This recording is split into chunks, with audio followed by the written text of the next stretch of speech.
Hi guys, welcome back to DMA learning point. आज की class में हम लोग इनकम टैक्स के बारे में पढ़ने वाले हैं, जो कि ऑलरेडी प्रीवियस शॉर्ट्स में आप लोग देखेंगे कि इनकम टैक्स का सिलेबस क्या है और लेटेस्ट करंट ईयर आपका 2024 और 25 है। तो उसी के हिसाब के आपके स्लैब रेट्स चेंज होते हैं ईयर वाइज। तो अभी हम लोग ये साल 2024 और 25 के रिगार्डिंग टैक्स रेट्स के पढ़ने वाले हैं। तो जो कि आपको पता है कि हर सेमेस्टर आपके 5 यूनिट्स होते हैं, तो इस बार भी आपको इनकम टैक्स में 5 यूनिट्स रहेंगे। तो यूनिट नंबर 1 आपका इंट्रोडक्शन पार्ट है। ओके, अब यूनिट नंबर 2 से स्टार्ट करेंगे, जो कि आपका इनकम फ्रॉम सैलरी है। यहाँ पर आपको 12 मार्क्स में कंपलसरी प्रॉब्लम आता है। ओके, तो इनकम फ्रॉम सैलरी, जो इनकम फ्रॉम सैलरी मतलब होता क्या है। ओके, अब आपको पता है कि कुछ जहाँ पर हम काम करते हैं, whenever we go to any of the reputation company और any other jobs, we have enough kind of facilities provided by the employer. Okay, so जो एम्प्लॉयर हमारे पास फैसिलिटीज प्रोवाइड करता है, जो हम सैलरी अर्न करते हैं और जो भी हमारे अलाउंसेस होते हैं, उसके ऊपर टैक्स कैलकुलेट होता है। ओके, तो अभी ये जो कैलकुलेशन होता है उसका प्रोसीजर होता है। ओके, तो पहले फॉर्मेट कर लेते हैं कि इनकम फ्रॉम सैलरी किस तरीके से करते हैं, उसके बाद हम टैक्स रेट्स देखेंगे और व्हाट आर दी रूल्स। आपको पता है इनकम टैक्स में हर प्रॉब्लम के हिसाब से रूल्स बदलते हैं। ओके, तो आपको रूल्स याद करना जरूरी है। तो पहला पार्ट हम यहाँ पर फॉर्मेट देखेंगे, जो मोस्ट इंपॉर्टेंट होता है। ठीक है, अब आप यहाँ पर फॉर्मेट की तरफ चलेंगे तो पहले आएगा आपका पर्टिकुलर्स अमाउंट। ओके, पहले आप यहाँ पे लिख लेंगे पर्टिकुलर्स अमाउंट, ये आपका फर्स्ट पार्ट रहेगा। ठीक है, इतना याद रखिए, आपको इनकम टैक्स में हेडिंग लिखना होता है। जैसे कि हम अभी इनकम फ्रॉम सैलरी कर रहे हैं, तो आप यहाँ पे लिखेंगे computation of income from so and so person. अब जैसे मालूम मेरे पास सुरेश है, तो मैं ऐसे लिखूंगा computation of mister Suresh. Okay, computation of mister Suresh income from salary. Okay, income from salary for the current assessment year. Okay, current assessment year क्या है आपका अभी 24 to 25। So this is your current assessment year. ये आपको हमेशा heading लिखना जरूरी है गाइस, इसके मार्क्स रहते हैं। तो फर्स्ट आ जाएंगे फॉर्मेट की तरफ, पर्टिकुलर्स और अमाउंट रहेगा। ठीक है, सी दी फर्स्ट पार्ट आपको यहाँ पर ये देखना है कि फर्स्ट कॉलम रहेगा आपका सैलरी। ओके, फर्स्ट कॉलम आपका क्या रहता है, सैलरी। ओके, सैलरी में आपका प्रॉब्लम हमेशा बेसिक पे से स्टार्ट होता है, इतना याद रख लो। सैलरी में हमेशा आपका प्रॉब्लम बेसिक पे से स्टार्ट होगा। जो भी सैलरी देगा इंटू 12 करके करना है, बिकॉज टैक्स आपका पूरे साल भर के 12 महीने का यूटिलाइज मतलब कैलकुलेट होता है। ओके, बेसिक पे का जो भी अमाउंट देगा आप इंटू 12 करना है। अदरवाइज क्वेश्चन में पर एनम दिया तो डायरेक्टली आप पर एनम का जो अमाउंट है वो लिख ले सकते हैं। ओके, फिर बेसिक पे के अंदर अगर कभी कभार आपको मालूम है बोनस मिलता है, ठीक है, बोनस हो गया या कुछ फीस हो गया या कमीशन हो गया, वो आप यहाँ पर लिख लेंगे। बहुत रेयर केसेस पे आता है गाइस ये बोनस, फीस और कमीशन, ये भी सैलरी के कॉलम में आएगा। यहाँ पर इंटू 12 करने की जरूरत नहीं है, बिकॉज साल के 12 महीने आपको कोई भी बोनस और कमीशन नहीं देते, सिर्फ आपको बोनस कभी मंथली एक बार मिलेगा। ओके, ये बहुत रेयर केसेस पे आता है। फिर नेक्स्ट आपका रहेगा पेंशन स्कीम।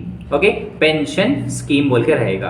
तो पेंशन स्कीम मतलब सैलरी के ऊपर 10% निकालो, 20% निकालो बोल के मेंशन करेगा। तो जो भी आपका बेसिक पे रहेगा उसके ऊपर आप 10% निकालना है। ठीक है, फिर नेक्स्ट रहेगा कॉन्ट्रीब्यूशन, एम्प्लॉयर्स बोल के आता है। ठीक है, contribution to RPF। Okay, RPF in excess of 12%। तो अगर से आपको क्वेश्चन में आएगा RPF का मतलब होता है guys reserve provident fund. Okay, तो अगर इसका अमाउंट 12% से ज़्यादा है, परसेंट, रेट ऑफ परसेंट की बात कर रहा हूँ मैं यहाँ पर, रेट ऑफ परसेंट अगर 12% से ज़्यादा है तभी आपको इसको कैलकुलेट करना है। अगर लेस देन 12% रहा तो इसको इग्नोर करना है। ओके, और एक चीज़ आएगी interest credited to RPF in excess of 9.5%। Okay, अगर इंटरेस्ट बताया है, अगर इंटरेस्ट का अगर 9.5% से बढ़कर है तभी इसको कैलकुलेट करना है। ठीक है, ये दो चीज़ों को कब करना है, 12% से बढ़ के रहा तो कैलकुलेट करना है, और ये 9.5% से बढ़ के रहा तो कैलकुलेट करना है, ये दो चीज़ों को। अगर मान लो यहाँ पर 10% है, okay, employer's contribution to RPF 10% रहा तो आपको इग्नोर करना है। यहाँ पे 7% है या 8% है, उसको भी आपको यहाँ पर क्या करना है, इग्नोर करना है। ठीक है, ये आपका सैलरी का कॉलम है। अभी ये सैलरी का कॉलम तो आप लोग देख लिए स्वयं। सेकेंड कॉलम आएगा आपका अलाउंसेस। ओके, सेकेंड कॉलम क्या आएगा, अलाउंसेस, जो कि मोस्ट इंपॉर्टेंट अभी देखो गाइस आपका सेकंड कॉलम क्या है यहाँ पे, अलाउंसेस। फर्स्ट तो आपका हो गया सैलरी, तो यहाँ पर क्वेश्चन में बहुत आसान हो जाता है आपको समझने के लिए अलाउंसेस क्या है। डायरेक्टली आपको क्वेश्चन में देगा अलाउंसेस, तो जितने भी अलाउंसेस हैं आप पूरे कॉलम में लिख लेना है, ठीक है। फर्स्ट जो इंपॉर्टेंट अलाउंस है वो है एंटरटेनमेंट अलाउंस, ओके। ये आपका फर्स्ट क्या रहेगा, एंटरटेनमेंट अलाउंस। जितने भी अलाउंसेस ना गाइस इनको इंटू 12 करके करना है, ओके। एंटरटेनमेंट अलाउंस आएगा। नेक्स्ट है आपका डीए, डीए मतलब डीएनएस अलाउंस, ओके। ये भी आपको इंटू 12 करना है, डीए मतलब डीएनएस अलाउंस। नेक्स्ट है आपका सीसीए, सीसीए मतलब city compensatory allowance, okay. City compensatory allowance into 12 करना है। नेक्स्ट है आपका house rent allowance, okay. House rent allowance, ये आपका फोर्थ अलाउंस है। नेक्स्ट आपका बहुत सारे अलाउंसेस है, सीसीए है, डीए है, हाउस रेंट अलाउंस है, एजुकेशन अलाउंस है, एंटरटेनमेंट अलाउंस भी हो गया, ट्रैवलिंग अलाउंसेस है, बहुत सारे ऐसे अलाउंसेस है आपको यहाँ पर कैलकुलेट करना होता है, ठीक है। अभी आप देखो यहाँ पर अलाउंसेस में हम क्या क्या करेंगे, entertainment, house rent allowance, CCA, DA और कुछ ऐसे अलाउंसेस जैसे कि एजुकेशन अलाउंस है, ओके। एजुकेशन अलाउंस आपको करना है, कन्वीनियंस अलाउंस है, ओके। कन्वीनियंस अलाउंस है, ये सारे अलाउंस आप डायरेक्टली सेकंड कॉलम में लिख लेना है, ओके। डायरेक्टली आप यहाँ पर लिख लेंगे सेकंड कन्वीनियंस अलाउंस, ठीक है। तो अभी ये सेकंड कॉलम आपका हो गया। थर्ड कॉलम जो कि रहेगा परक्विसिट्स, ओके। थर्ड कॉलम जो रहेगा परक्विसिट्स, ठीक है। परक्विसिट्स का मतलब होता है एडिशनल बेनिफिट्स, ठीक है। आप इतना अंदाजा लगा लो कि फर्स्ट कॉलम आप सैलरी का कर रहे हैं और सेकंड अलाउंसेस का कर रहे हैं। अब फर्स्ट और सेकंड जैसा आप कंप्लीट करेंगे रिमेनिंग चीजें आपके पूरे परक्विसिट्स में आ जाएंगे। बट सबसे मेन इंपॉर्टेंट बात है कि परक्विसिट्स में कौन सी चीजें टैक्सेबल है और कौन से नहीं है। सबसे मेन चीज, बहुत सारे बच्चे यहाँ पर गड़बड़ी करके आते हैं, ओके। परक्विसिट्स मतलब एडिशनल बेनिफिट्स। तो मैं यहाँ पर आपको ऐसे इंपॉर्टेंट परक्विसिट्स बताने वाला हूँ जो आपको एग्जाम में कंपलसरी आते हैं, ठीक है। तो अभी देखो कुछ ऐसे परक्विसिट्स है जो टैक्सेबल है और जो नॉन टैक्सेबल है, ठीक है। तो पहले देखो एग्जाम में परक्विसिट्स किस तरीके से करेंगे, ठीक है। तो परक्विसिट्स में फर्स्ट पार्ट आएगा guys rent free accommodation, okay. Rent free accommodation ये पहला आपका परक्विसिट है, ओके। सेकेंड आएगा आपका motor car, okay. Motor car में दो चीजें रहेंगी गाइस, बिग रहेगा और स्मॉल रहेगा। इसका पेज B55 पे से हमको अमाउंट्स लेना है, ओके। B55 आपके टेक्स्ट बुक में। नेक्स्ट आपका रहेगा ऑफिस टेबल, ओके, जो कि आपका परक्विसिट है। कभी भी याद रखो जो भी टेबल्स आ रहे हैं आपके एसेट सारे 10% आपको निकाल के लेना है, ठीक है। फिर नेक्स्ट आपका रहेगा club expenses, club expenses and electricity bill हो गया, वाटर बिल हो गया, जो भी आपके बिल्स है जैसे कि गैस है, वाटर है, ओके। एनी एक्सपेंसेस, इलेक्ट्रिसिटी है, ये सारी चीज़ें आपको कंसीडर करके लेना है, ठीक है। फिर आपको रहेंगे फ्री मील्स। देखो गाइस ये बहुत इंपॉर्टेंट है, फ्री मील्स। फ्री मील्स मतलब अगर ₹50 से एक्सेस है, मतलब ₹50 से अगर ज़्यादा है तो आपको लेना है या तो इसको इग्नोर करना है, ठीक है। नेक्स्ट है आपका रेम्बर्समेंट ऑफ मेडिकल एक्सपेंसेस, ये भी आपका रहेगा रेम्बर्समेंट ऑफ मेडिकल एक्सपेंसेस। तो आपको इसमें अनरिकॉग्नाइज देगा, क्वेश्चन में रिकॉग्नाइज और अनरिकॉग्नाइज देगा। तो अगर से क्वेश्चन में अनरिकॉग्नाइज दिया तभी आपको टैक्स करना है, नहीं तो इसको इग्नोर कर देना है। अनरिकॉग्नाइज दिया तो ही आपको करना है, नहीं तो इग्नोर करना है। नेक्स्ट आपका रहेगा credit card, okay. Credit card हो गया, स्कूल फीस हो गया आपका, ओके। स्कूल फीस हो गया, क्रेडिट कार्ड हो गया, लाइफ इंश्योरेंस प्रीमियम है, life insurance premium etcetera, insurance premium ये हो गया आपका एक्सेट्रा। ये आपके परक्विसिट्स हैं। अब चौथा कॉलम जो आएगा जो कि हमेशा नील रहता है, खाली इसका नाम रहेगा profit in लिeu of salary. Every time इसका कॉलम आपका नील रहेगा, इसमें कोई भी एंट्रीज आपके नहीं आते, ओके। बाद में आप बेसिक जो फर्स्ट कॉलम है सैलरी, सेकंड अलाउंसेस और थर्ड परक्विसिट्स, इन लोगों को ऐड करके आप लिखेंगे तो एक अमाउंट आएगा, ओके। वो अमाउंट को बोलेंगे gross income from salary, okay. जो अमाउंट आप ऐड करेंगे उसको हम बोलेंगे ग्रॉस इनकम फ्रॉम सैलरी, ठीक है। अब उसके बाद आपको डिडक्शंस का कॉलम आता है गाइस, ठीक है। डिडक्शंस के कॉलम में तीन चीज़ें आएंगी, ओके। तीन चीज़ें आपको माइनस करना होता है। पहला रहेगा entertainment allowance, okay. Entertainment allowance इसका कैसा करना है मैं बताऊंगा आपको। फर्स्ट एंटरटेनमेंट अलाउंस होगा। सेकेंड जो कि हर प्रॉब्लम में स्टैंडर्ड डिडक्शन फिक्स रहेगा, ओके। इन एवरी प्रॉब्लम चाहे बोला या नहीं बोला तो भी आपको 50,000 फिक्स स्टैंडर्ड डिडक्शन लेना है, ओके। उसके बाद आपको आएगा प्रोफेशनल टैक्स, ओके। इसके बाद क्या आएगा प्रोफेशनल टैक्स, जो भी अमाउंट आ रहा है ऐड करके फिर इससे माइनस करना है, ओके। तो जो भी आंसर आएगा उसको आप बोलेंगे इनकम फ्रॉम सैलरी, ओके, जो भी आंसर आपका आएगा इनकम फ्रॉम सैलरी।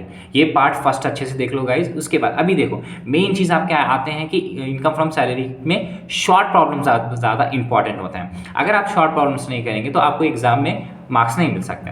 तो शॉर्ट प्रॉब्लम्स करना आपको ज़रूरी है और शॉर्ट प्रॉब्लम्स पहले समझना ज़रूरी है जिससे आप प्रॉब्लम सॉल्व कर सकते हैं।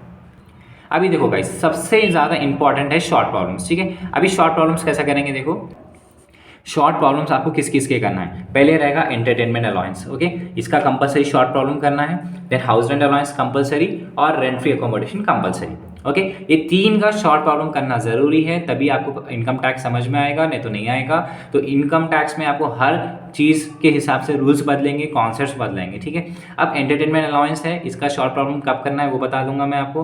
हाउस रेंट अलाउंस भी है और रेंट फ्री अकोमोडेशन है। ये एटलीस्ट आप इन तीनों की शॉर्ट प्रॉब्लम सीखिए, ये आपके एग्जाम में बहुत यूजफुल रहेंगे, ठीक है। तब जाके हम इनकम फ्रॉम सैलरी का कर सकते हैं। अभी आप देखो ये तो हम टैक्सेबल परक्विजिट्स से है। अभी कुछ ऐसी चीज़ें हैं जिसको आपको इग्नोर करना है, ठीक है। मैं आपको बताने वाला हूँ कि कौन सी चीज़ें आपको अभी इग्नोर करना है। अभी देखो गाइस यहाँ पे हेडिंग दिख रही है आपको, tax free perquisites. Tax free perquisites यानी यहाँ पर कुछ ऐसे परक्विजिट्स हैं जिसके ऊपर आपको टैक्स नहीं लगने वाला है, ठीक है। तो इसको आपको कंप्लीटली एग्जाम में इग्नोर करना है। फर्स्ट परक्विजिट्स है आपका एम्प्लॉयर्स कॉन्ट्रीब्यूशन टू एसपीएफ और interest credited to SPF, okay. कभी भी याद रखो एसपीएफ आएगा आपका, ओके। व्हेन एसपीएफ का मतलब है super provident fund, okay, super provident fund. तो कभी भी ये सुपर प्रोविडेंट फंड आएगा तो एग्जाम में इसको इग्नोर करना है, ठीक है। बिकॉज आपको पता है कुछ इनकम टैक्स कंट्रोल एक्ट के हिसाब से कुछ ऐसी चीज़ें हैं जिसके ऊपर टैक्स नहीं लगेगा। तो क्वेश्चन में कभी भी एसपीएफ आएगा तो आपको कंप्लीटली इग्नोर करना है। नेक्स्ट है आपका employer's contribution to superannuation fund taxable if exceeds ₹7,50,000। अगर से आपका सुपर एन्यूमरेशन फंड 7,50,000 से कम है तो आपको इग्नोर करना है, ठीक है। अगर 7,50,000 से बढ़ गया तो ये टैक्सेबल है, ओके। नेक्स्ट है telephone bill paid by the employer, okay. कभी भी आपको टेलीफोन बिल आया तो आपको लेना ही नहीं है, okay. Telephone bill paid by the employer is tax free perquisite, okay.